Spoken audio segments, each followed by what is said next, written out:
And here at home, Arizona regulators are working to eliminate rules for power companies that reduce energy consumption and encourage renewables. The rules, known as REST and energy efficiency standards, have been in place for more than 15 years. We want to be good stewards of the earth. They have a spiritual take on electricity. Is this a matter of faith? I was raised in a household with a nuclear engineer as a father. We discussed energy all the time growing up, and it was absolutely infused with a faith-based perspective. The nonpartisan Mormon Women for Ethical Government helps women of faith advocate for causes, sometimes getting creative with their messaging. We're going to quilt for the Constitution. One of their guiding principles, responsible stewardship of the earth. The earth was given to us as a blessing from God. There's also the consumer side of it. Like, I also want to bring my bills down. The grassroots organization is now opposing the Arizona Corporation Commission's most controversial priority of the year. Would you move item number 25? The all-Republican 5-member commission has started the process of dismantling 2 decades of policy meant to promote renewables and energy efficiency. The programs collect money from utility customers every month with the purpose of supporting the REST and EE mandates. Utilities even get bonuses each year if they meet certain goals. The idea behind the investment is power usage on the grid stays under control or even goes down over time, thus preventing the need to build more power plants. In the next 15 years, it's anticipated that Arizona's power needs are going to grow about 40%. If we can cut into that in some way, that's very much needed. Commission and utility data show these programs have a big impact. Arizona's largest utility, APS, reports to the commission its EE rules alone have generated $1.4 billion in net benefits since 2005. $107 million just last year. You were part of this class of then Republicans at the Corporation Commission that helped create these policies. Yep. Attorney General Chris Mays alleges the commission's proposed rollback is unlawful. The law requires commissioners ensure utility customers get just and reasonable rates. The reason the utilities are pushing to eliminate energy efficiency and renewables is so that they can go build big power plants, jam it into their rate base. Chair Thompson accuses Attorney General Mays of acting as a 6th commissioner. Thompson and Commissioner Nick Myers allege the EE rules benefit only a select few and have done little to avoid the need for new power generation. In fact, I've asked several of you multiple times over the past 2.5 years to provide me the data that you talk about, to show me the programs that work. I still have not received any of that data. There's actually a lot of data already available. The report about the $1.4 billion, a report APS files to Thompson's office. There's the APS report to investors showing its sources of energy in 2024 categorized as demand-side management, another term for energy efficiency programs, contributed to 14% of total resources, the same percentage as coal.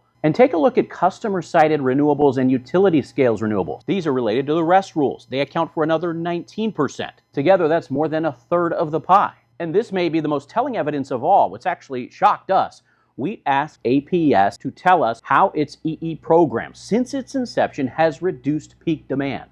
They say it has lowered peak demand by 2,000 megawatts.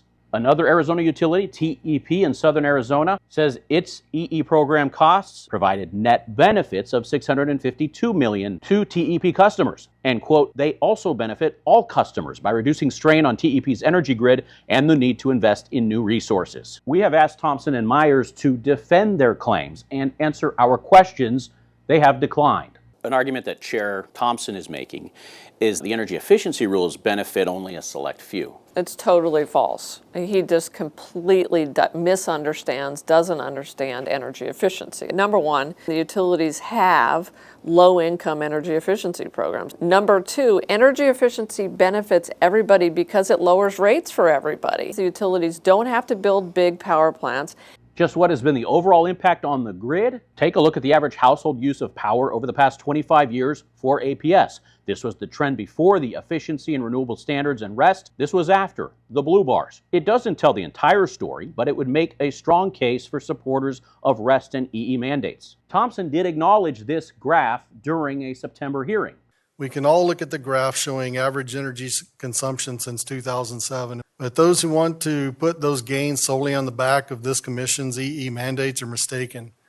There's been a host of developments in the marketplace, including the prevalence of Energy Star appliances and tremendous gains in energy efficiency in products like TVs and refrigerators. The shift to cloud computing, greater adoption of rooftop solar, and the list goes on. The commissioners are saying, look, let the utilities run these programs without government mandates. If it served its purpose, everybody met it, it's time to let it go away. And if we so wish, which has been mentioned before, that we can do this on a case-by-case basis, or go back to the drawing board, rebuild a new EE program that is applicable to going forward. APS also wants to repeal the energy efficiency rule, saying it is outdated, we already exceed the standard, and it is no longer necessary. DSM portfolio that we have is likely to remain a key part of how we serve customers. Critics worry if the utilities are left to just do what they want, over time, they'll likely do what makes them the most money. There's no guarantee that if you repeal those standards, then they will keep meeting them.